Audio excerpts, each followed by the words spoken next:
Welcome to Sundays with Buddhi. I'm delighted to be speaking to Dr. Krishnamoorthy today.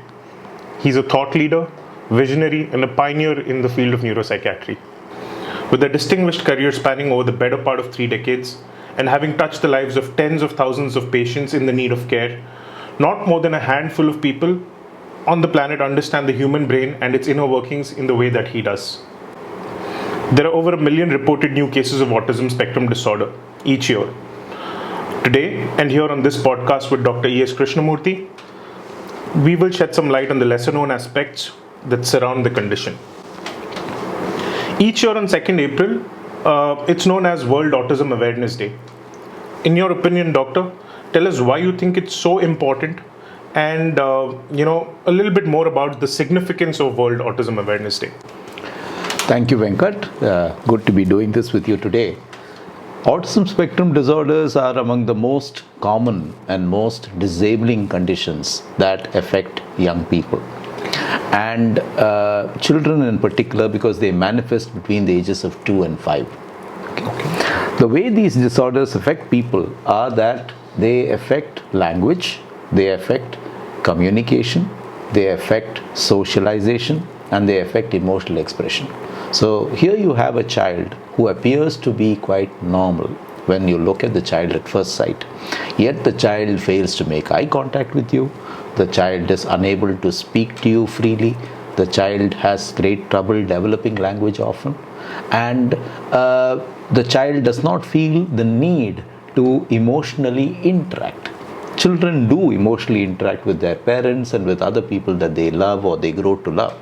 But these children don't feel the need to emotionally interact. And that is what makes autism spectrum disorder unique. So Autism Awareness Day, of course, is to throw spotlight on the condition, on the sufferers and their families. And what is important is that these children are like square pegs in round holes. They are not fitting into the society that we built for them. And that is what makes their life difficult. That is what makes them the subject of stigma. That is what makes it difficult for them to fit into society. And hence it's very important that we think about autism, understand autism. And I think eventually we work to create a society that's accepting of people with autism spectrum disorder. There are over 1 million odd cases today, right, of autism. I believe that it's incredibly important for caregivers as well as families to understand how to take care of this. But you've been sort of writing about autism and, you have a lot of blogs that you've sort of written, and you talk a lot about Dr. Oliver Sacks and his work, right? So I just wanted to understand, there's one thing that he keeps saying, and he says that the mind is the most incredible, or the brain is the most incredible organ in the universe. What are your thoughts about that? And tell us a little bit more about Oliver Sacks, Dr. Oliver Sacks. So I'll start by telling you a little bit about Oliver Sacks himself. He's the most exemplary neurologist who, as I was telling you a little while ago, was far ahead of his time. He was born in the 1930s in UK, and he made the early part of his career as a neurologist in the UK. He then migrated to the US, where he occupied various important positions in universities. But he also became a columnist for the New York Times, which, as you know, is no mean feat. And he also was unique in a sense that, we live in a world that is science and data driven. We are obsessed with data. We are always looking at studies. We are always looking at, case control, cohort, randomized studies and stuff like that. He went the other way. He looked at interesting patients. Okay, interesting people. I think patients is the wrong word. Interesting people. He went and spent time with those interesting people who had neurological symptoms. He understood those symptoms and he communicated them. And if you look at Oliver Sacks' books, they are full of pearls of wisdom about the person with neurological disease. So what he really brought out for us was the person with neurological disease, as opposed to just data or He didn't look at people as as subjects. So this was what was unique about Oliver Sacks. And Oliver Sacks, many of his writings do touch upon people with autism spectrum disorder, partly because they are very, very interesting. And they do have very, very unique, I would say, attributes. You know, when we say disease, disorder, or condition, we are often talking about something negative. It's in the pejorative, right? But Sacks was looking at what can this person do? What is this person really like? What is this person's life like? And that was what was unique about Sacks. And that's why I really enjoy Oliver Sacks' writings, but I also enjoy communicating a distilled version for people who may not have the time to read all his books, or may not feel that they have to read the entire book to understand all this. So I've, as a layman only, in my capacity, had the opportunity to go through a lot of your writings in the past. And but for the benefit of our audience in general, I want to understand, what is it that you would classify as a singular talent? Or, how is it that you can probably elaborate or shed some light on what that is? Okay. So just to start, let me talk about how autism came into the focus of the medical world itself. Okay. Interestingly, two neuropsychiatrists working independently at a time when the world was not interconnected, right? Yeah. Asperger and Kanner, one in Austria and one in the US, wrote the same things around the same time, right? Wow. And they described what became known as autism spectrum disorder eventually. Apart from the features we just talked about, they both talked about two things. They both talked about the obsessive need for sameness. And this is very unique to people with autism. So if you think about Rain Man, the movie, right? And there is this scene where Dustin Hoffman wants to go all the way back to the Kmart where he always bought his underwear, or his mom always bought his underwear when she was alive, right? And no matter that was 300 miles or whatever behind, and there was a Kmart available anyway in the next city they were going to go to, but he had to go to that Kmart. So the need for sameness. Okay. And then they also talk about an obsessional focus on the particular. It is as if they shine a light on one thing, and that thing stands out to them, not everything else.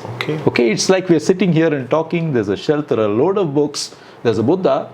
This person will focus on just one thing book. Here, one particular book, and not on the big picture. They're not able to see beyond that one focus that they have. That one focus that they have. So this was what we mean by the singular. Sure. Okay, and singular talents are usually talents that come at a very early age in life. Okay. And they develop with startling speed. They seem to be there in about 10% of people with autism. And you look at this person clearly has problems in language, problems in communication, problems in socialization, yet they are wonderful painters. Okay, wow. So there's this gentleman who's described by Sacks as painting cats so well that he started being called the Cat's Raphael. Because that was the level of the painting. Or he talks about this guy who was so mathematically able that you could ask him the most complex square roots and he would not answer you immediately. He'll get on with life as if it was normal. And he was like a laborer who was doing ordinary jobs. Then suddenly he'll come and tell you the answer. So that's the story of Jeremiah, for example. So this was the interesting, focus on singular. But what about the connection with autism and, just like the last case we spoke about, Jeremiah, right? Yeah. He also had a photographic memory. So is there a correlation somewhere there that you could draw to, let's say, singular talents in memory or singular talents in autism? So most people who are savants, the term used in the old days was idiot savants. And of course, we don't use the word idiot anymore because it's pejorative and it's not considered appropriate at all. But those people who are savants tend to have very prodigious memories. Now, memories, as you know, can be both verbal and visual. Sure. Okay. And what you're describing is a photographic memory, which is a visual memory. And you'll meet such people in your life who will, they would have been fellow students who, for example, will tell you in that page 23, this sentence is there right in the bottom, and that's the definition I'm telling you. Correct. Right? So that's a very strong visual memory. Then you have people who can wax lyrical. They have a fantastic, look at Tarur. He can talk about, he can use language in a way that you and I find difficult. Absolutely. Right? So that is a prodigious verbal memory and a prodigious use of the verbal. And what Sachs points out is that while we expect people with autism to have challenges with languages, communication, and so on, there are people who go the opposite way. They have a fantastic memory for words. They have a fantastic ability to reproduce what they have read. Okay, but what is different is that they don't connect the dots. They do not understand the meaning of what they have read. Right? So it's a reproductive memory, but it's not necessarily useful in the sense that it does not then lend itself. They're not able to digest or understand or assimilate that, but they pretty much have that memory or that vision. Absolutely. In fact, for many years there used to be this guy in a large institution, a hospital, who was employed in the medical records department. Okay. Now, what was unique about him? Once I was walking down the campus, this is several years ago, I was walking down the campus with another colleague, a senior colleague, who had actually studied in that institution. And this guy came in the opposite direction. He said, "Stop. You," he gave him his name. "You come from this place. You were here in the years 1991 to 1994. He basically gave him his biography, okay, just by meeting him on the road. And this was like 20 years after he last saw the guy.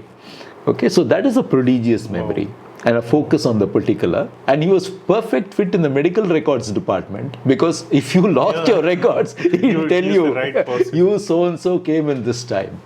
So my question to you is, should parents sort of, who observe such traits, should they be worried about their young ones, or in some way could this be a good thing or a gift even, right? So what do you think? See, the challenge, I think, for us as a society is that we get struck by the contrast. Okay, on the one hand, here's a kid who can't speak very clearly, who can't dress himself up, who can't tie his shoelaces, okay, who can't feed himself, who can't do the things that he's supposed to be doing by this age. And we are comparing him with other kids his age whom we know, nephews, nieces, friends, children, whatever. Then the same kid is able to say, for example, recite 1,000 shlokas. Right? Now, we don't know how to deal with the challenge. Right? As a society, we don't know how to deal with the challenge. Right? And that's why I said square peg in a round hole. Because society imposes on all of us certain expectations, including these children. And these children are ill prepared to deliver on those expectations. Absolutely. Yet they have a talent which is unique, which is prodigious. Now there are two things. I said singular and particular. Correct. Singular is the talent. Okay. Right? Now, talent itself is useless unless you can contextualize it. Got it. Right? So unless you can put the talent and make it, put it to use where it actually stands out, where it belongs, it is of no use. Right? So I am sitting in my house. I have this fantastic ability to draw cats, and I keep drawing cats, and I'm using up canvas after canvas, right? Paint after paint. But unless someone markets those paintings for me, I will always be poor. It's just a pile of paper at the end of the day. Absolutely. So at the end of the day, the challenge for the person who's a savant is that they have the talent, but they have no idea how to contextualize that talent or put them to use. Yet, I've had in my own experience people, once you put that talent to use, they end up being extraordinary. So there's this one kid I remember who's very, very high functioning, who had some of these traits when he came to me, which then settled down. But he got into an Ivy League university. Oh, yeah. And he's got an Ivy League university funded startup now. Wow. Okay. So in a sense, if you think about it, this talent was there, but it took going to an American Ivy League university to make the talent work. bring it out in some way. But a lot of parents must be, concerned that their kid is not really, acting according to the norms of society, like you just said earlier, right? What does it take to identify this, right? And I mean, obviously there are now, cure, I don't know whether cure is even the right word to use, right? How do you hone this skill? How do you get them to a state of normalcy, so to say? Because again, normal is not a right word anymore, right? So I think that's in what you asked me actually lie all the problems, right? So there is an expectation reality mismatch. Okay, Correct. as a society, we are brought up to expect that certain things will have to be done, and people will have to do certain things in certain ways in order to succeed. Okay. So you go to school, you excel, you go to all the entrance coaching, you excel, you get in somewhere, you excel there, then you go and do a master's abroad, you excel there, and then IBM or Microsoft or Google picks you up and then you excel there. So this is the pathway that we set for our children, and this is more a result of our... to think like that. Absolutely, it's a result of our expectations. Absolutely. It is not actually a result of the child's reality. So is it fair to say that there is no set formula? For these children, there has to be no set formula. Okay? Now, how do you recognize the talent? Yeah. Now, you don't see talent unless you expose the child to it. So go back to the cat's Raphael, right? If the canvas and the paints were not there for the child, could the child ever express his talent? Never. I don't think so. So in a sense, you have to expose your child to multiple opportunities to express himself or herself. Sure. Right? I think that's what parents ought to do. Right? So, I'm now going to draw on something else that actually helps us do this in practice. Okay? It's a theory of multiple intelligences from a very famous Harvard psychologist. His name is Howard Gardner. Okay? What Howard Gardner says is that the question is not whether you're intelligent or not. The question is, how are you intelligent? Right? And then he goes on to talk about people have musical intelligence, people have natural intelligence, which is to do with nature, animals, gardens, and so on. People have kinesthetic intelligence, which is to do with movement and sport and dance. Okay.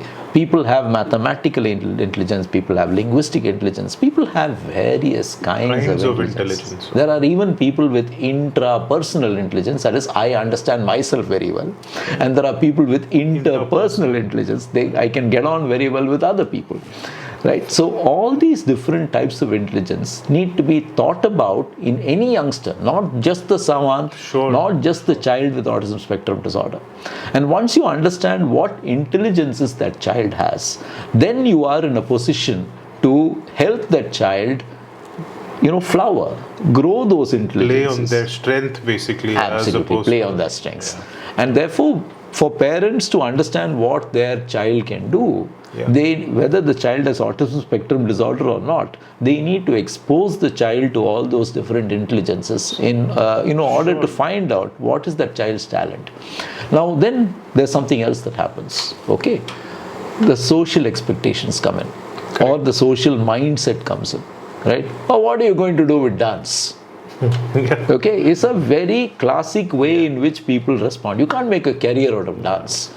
Right? So what did Prabhudeva do? They can always be an exception, right? Absolutely. Or what did a Saroj Khan do? Exactly. So obviously there are people who make a career out of anything. Right? And at the end of the day, therefore, those mindset changes are very much required in families in order to embrace the child's unique talents.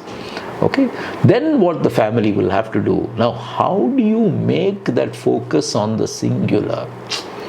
Okay, and how do you make that emphasis on the particular? How do you generalize these things? How do you make this something that benefits society? How do you make this something that engages with society? Not make the person in the spectrum do it. But facilitate that happening. Absolutely. And that is really where we as families need to pay attention to children who have potential talents. So I'm saying in all your years of treating children, adults and elders with special needs, you've definitely come across instances or rather the question is, have you come across instances where there is a manifestation of the Savant Brain, but you've been able to recognize the phenomenon right away? I mean, has that happened? You've been able to tell the difference? So many of my experiences are with slightly older children or teenagers. That's when we kind of are able to see what they can do in many instances. Sometimes it becomes obvious very early, but very often it's a little later. And of course, it's also probably a reflection of the work we do, that when people come to us, they already are sort of in their early teens. Something like not being able to speak when you're supposed to be speaking be one of those? So that's one of the things, but I'll give you some examples of children or young adolescents who've done really well. Okay, so there was this kid with a lot of behavior problems who was struggling in school. Okay. Sent to us by the school counselor. Oh, okay. We then discovered that this child had enormous singing ability, which was being ignored. Oh, okay.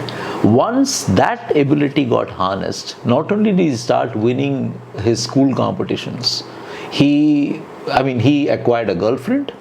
Okay, he learned to drive. So effectively, this adolescent went from being very withdrawn, unable to express himself and feeling that he could do nothing, to being somebody who was terribly empowered. Yeah, and liked, and the new social magnet. Absolutely. Even, right? Absolutely. And then eventually that one singular skill, and that's the singular that we're talking about. Absolutely. And generalizing that. So the parents sent him to a music school, and the last I heard, he's doing very well. Another example is a young adult with autism spectrum and actually savant abilities. This guy has now published 3 of his own books. Wow. With publishers. Wow. Not self-published. Yeah, no. Okay. So in a sense, this is someone who will not make eye contact. Sure. He is someone who will speak very little in conversation. Yet he writes the most unusual, introspective stuff. And a lot of his books are very philosophical. Okay, about everyday life. That coming from you is credit where So it's due. It's very interesting to see that he has such a talent. Sure. And so much so that publishers are happy to publish the book. Yeah. So, that's another example of savant skill. And then, of course, we have other examples. There's a kid who, interestingly, from a family of priests. Oh. Okay, and it was always thought that he could not do anything. But he can chant with no reference of a book to or any anything. of those scriptures, yeah? For all the scriptures for as long as you want. Wow. Okay. So in a sense, this is what I mean by once you identify the talent, and then it's a question of how do you put that talent to use. And many people who excel in society, the ones we call geeks, and we meet them all the time. Yeah. And some way they are like savants. There could be a geek in everyone, don't you think, somewhere? There could be a geek in everyone, and very often the underdog, the one who doesn't communicate very well, the one who doesn't appear very confident. He's the one that gets labeled the geek. Absolutely. He may well have geek powers too. And I think that this is something that we ought to keep in mind as a kind of a society. Sure. So we may never know the reason for the way the human brain works, particularly in this way. But what would be your advice to caregivers and families, who have an adult or a child somewhere in this case, right? What should they typically be doing in a condition like this or the situation they're in? The things that they shouldn't, maybe. And, should this profound excellence in a singular talent be encouraged? Right, is a very important question. I mean, I know I'm probably calling this one question, but there is a lot to it. So what we do know from modern brain imaging research is that the brain of some of these children with autism spectrum disorder does not develop in the same way as other brains. Okay. So it is almost as if there is an overgrowth of certain parts of the brain when compared to others. And this is coming out of MRI studies. Wow. Okay. So you can understand why singular talents may develop. Right, and you can understand why. So are they associated to different parts of the brain? Specific talents could be mapped back to different parts of the brain, or I mean, I know So that talents are to it's not as do, easy, but yes, talents are to do with, how the brain communicates. So the brain we know today does not work as parts. What it does is work as a system of parts. Okay, and when the parts are in rhythmic communication with each other, that is when you learn to do something well. This is why, if you think about it, something that you do over and over again becomes easier and easier for you to do. sure. Right? It's because that particular pathway is getting activated, and then it's a very smooth flowing. So the first time you do something, it's challenging. You do the same thing 10 times, it's much easier. You do it 100 times, you can do it in your sleep. Right? Wow. So we know this about the brain, that it is a sum of parts in rhythmic conversation with each other. Okay. Now, obviously, when these parts are, in a structural way, what we are able to tell is that these parts are growing differentially in a person with an autism spectrum disorder. That might explain the singular talent. Sure. Okay. Sure. The inability to, the need to focus on the particular and the inability to generalize may also come from that. That smooth communication that you expect is not happening in the way that it should. So that's the first thing that we need to keep in mind. The second thing that we need to keep in mind is that talents of any kind ought to be embraced. Correct. Right? And we do a disservice to people when we don't embrace that talent. Right? So when I was a kid, for example, that's the first time I saw television news, and I saw elections being analyzed. Okay? And I saw Prannoy Roy and said cephalogist. And I had to go and look up what a cephalogist is, and of course you couldn't Google in those days, so you had to go find a dictionary. So how did you do that? So you go look at a dictionary and find out, things that probably you guys don't remember doing, but you go look up a dictionary. And then I used to wonder, how can someone in this country make a career as a cephalogist? Okay, but clearly, he could. Yeah. So the point is that sometimes we get carried away by norm. There is a career possible with every talent. Sure. Okay.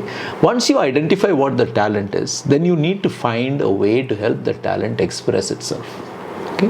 And of course, here we run into challenges, right? More well-read, traveled, and aware parents are in a better position to help their children thus. Than more informed choices, obviously. Yes, and if you are unfortunate and you have the autism spectrum condition, you have a savant ability, but you are in a potentially in a family situation where people can't recognize this or not empowered to deal with it, then of course you're disadvantaged. But if parents or the ecosystem, teachers, families, community, government, if all of these were in some way empowered to recognize that talents need to be encouraged and talents need to find a way of expression, then what will happen quite automatically is that we'll find more and more savants in our environment, and we will help them express their talent and help them benefit from it. And I want to put down one cautionary message on World Autism Day. It's very important to remember that you should not be looking for a savant skill in everyone. That's exactly what I was about to ask you. The question was, while a lot of people may, and we know the number of cases, right? North of 1 million cases every year in India alone, right? Does it necessarily mean that each one of them has a savant ability, or may or may not? So I think that the important thing to remember is that a very small proportion, even according to Oliver Sacks, on whom we've centered today's conversation, have got a savant ability. Okay? We need to understand that. He says about 10%. Okay? But having said that, I think it's important to go down the multiple intelligences pathway with every child. Right? Not just with autism spectrum. Sure. All children deserve an opportunity to be evaluated for in which way they are smart, not whether they are smart.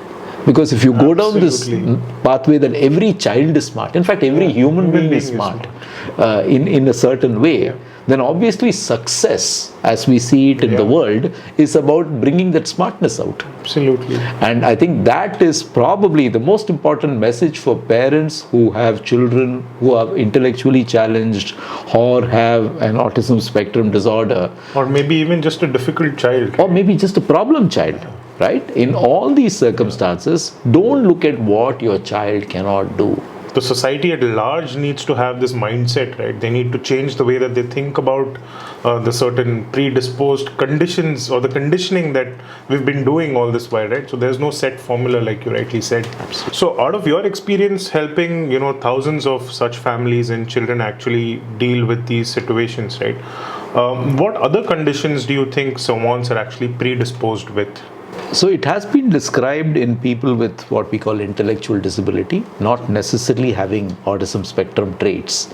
But you could be a savant and not have problems at all. Wow. Now that is like having a superpower, I guess. Exactly.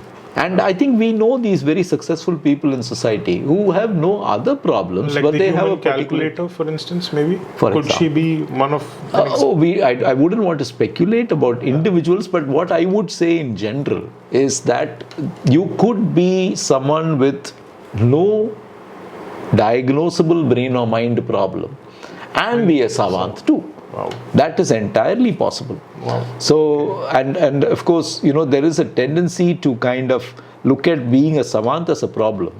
And I would suggest that it probably is not as big a problem as people may be perceiving it to be. Thank you, doctor. Okay. So, on that note, is there a definite connection? I think you've already answered this, but is there a definite connection between autism and the Savant brain?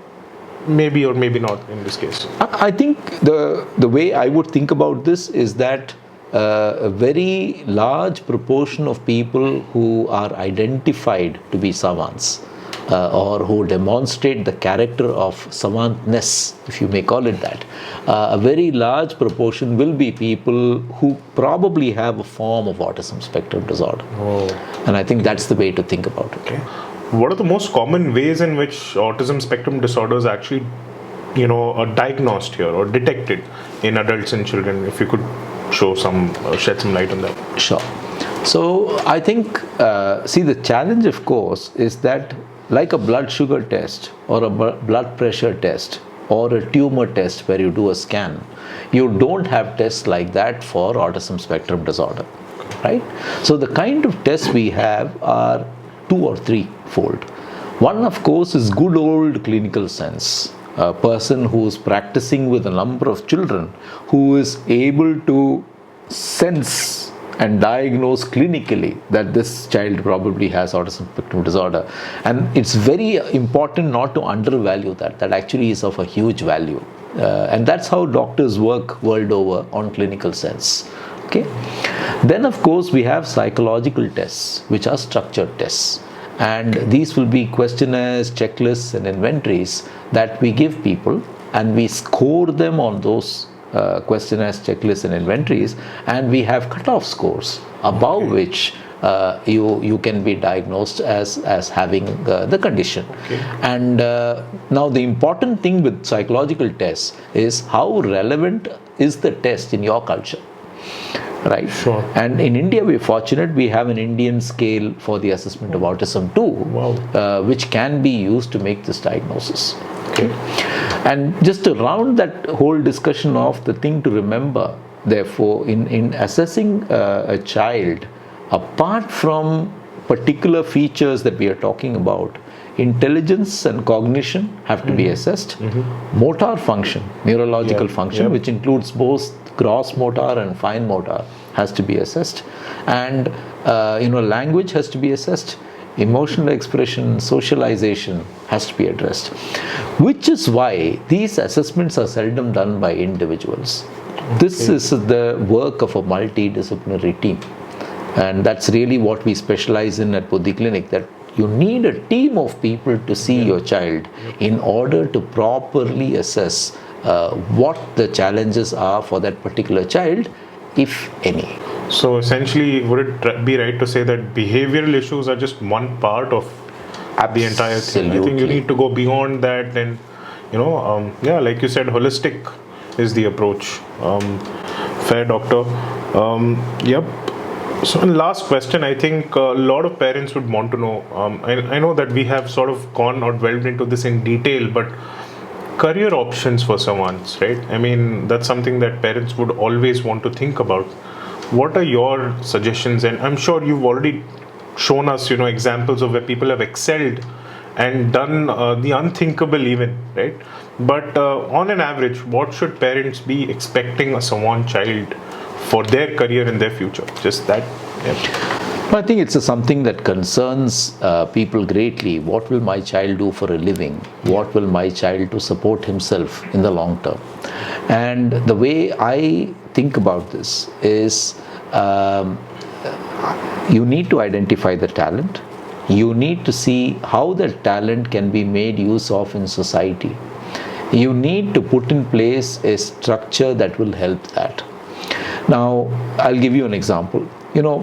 Say 20 years ago, or even 10 years ago, if someone told you that they could be a YouTuber millionaire, you wouldn't have believed it, right? You would say impossible. How can someone just make YouTube videos and become a millionaire, right? Today, you know that YouTubers can be millionaires, right? So, in a sense, therefore, the opportunities are limitless. It's the first point we need to keep in mind. The second point then is to see what can this person do by themselves. What are the things that an ecosystem has to do for them? Sure. Right? And all of us are good in certain things. Yes. So I'll give you an example. I often classify people as front end and back end. Okay. The back end guy is the guy who is diligent, who can do jobs given to him. Yep. Right, but doesn't want to deal with multiple people and multiple challenges. Sure. Right. The front end guy is the guy who can sell a snowball to an Eskimo. Right. Any organization needs both. So a very fundamental division, according to me, is to look at this. And many of your savants, for example, may be back end rather than front end. Front end. Sure. Okay. So on their own, their talent may not make great sense. But the moment it's put into context within a larger ecosystem that can utilize such talent, then the talent has the possibility of flowering and shaping itself. And a friend of mine from abroad was telling me the example of someone he knows who is making a huge impact in Google by virtue of his ability to connect art artifacts and museums and put that information online. Okay, so in a sense, I think the possibilities are limitless, but families need to identify certain core things about the children they're dealing with, and then look at, okay, how can my child fit into an ecosystem? And this is true. I mean, it doesn't matter whether there is a diagnosis. Sure. This is true for every one of us. Every kid, basically. Yeah. All right. Thank you, doctor. Thank you. Lovely talking to you.